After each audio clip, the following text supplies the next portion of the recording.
Some people, even the strongest of swimmers, have said it felt like somebody was pulling them under the water when they found themselves in Lake Lanier. And there are plenty who aren't even from the area who would tell you not to get in the water of Lake Lanier, mostly due to the rising popularity of its haunting past and its haunting present.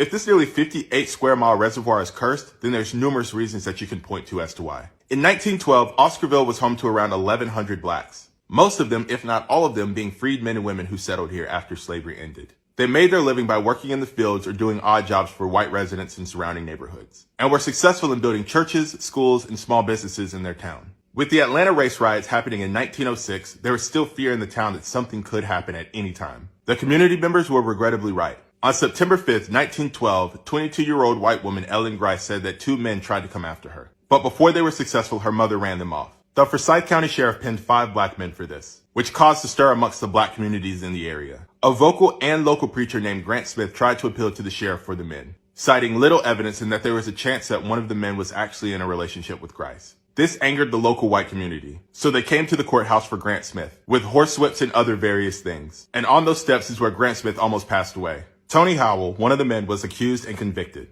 Shortly after this, false rumors began to spread that blacks were planning to do something to a nearby town. So white residents in the areas were loading up on arms and patrolling the towns. On September 12, 1912, 16-year-old Ernest Knox was accused of assaulting 18-year-old May Crow. She was found barely alive in the nearby Big Creek community. Searchers allegedly found a small pocket mirror belonging to Ernest Knox. They found him at home, threatened to hang him, and coerced him to confess. Knox and 4 other men, presumed to be his accomplices, were taken to a jail in the Atlanta area. A group of over 2,000 whites came to the jail and overtook it, hanging one of those men, Rob Edwards, from a telephone pole in the town square. Both Knox and another teenager named Oscar Daniel were found guilty. They were sentenced to hanging without ever having a fair trial, a sentence that was also against the law in the state at this time. And the Night Riders, an openly supremacist group, was formed after these events, with their main goal being to run every black person out of Forsyth County and beyond. Oscarville became the subject of their attention. Over 98% of its black residents were run out of town or slaughtered for not leaving. Black property deeds were literally given to white neighbors without a bill of sale or transfer. The Night Riders and their allies drove every black person out of Oscarville. They stole their land and left it a ghost town.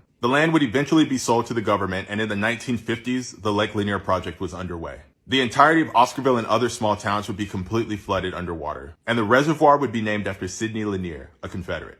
In total, over 50,000 acres of farmland would be washed away, 250 families displaced, and over 20 cemeteries left under the water. And to this day, it seems that what was left behind still has a story to tell. Hundreds and hundreds of people have passed away in this lake, with well over 200 of them happening after 1994. What that number doesn't include are also the amount of accidents that happen, both vehicular and boating in nature. On top of that, it's said that this lake is haunted. One of the legends is that the spirits under the water would try to pull you under. Roads, artifacts, and foundations have been found underneath the water, which also leads people to believe that there are souls tied to them forever. People also claim to have felt inanimate arms and legs underneath the murky water. And the most popular myth is the Lady of the Lake. The story goes that a woman and her friend were heading to Dawsonville in 1958. That car went off the bridge and into Lake Lanier. The woman who was driving the car was wearing a blue dress. And it wasn't until 18 months later when they eventually found that woman. She was allegedly missing 2 toes on her left foot and she had no hands. And people to this day still have stories about seeing this woman in blue on the bridge and throughout the lake. The deep-seated resentment for black communities started well before September 5th or September 12th, 1912.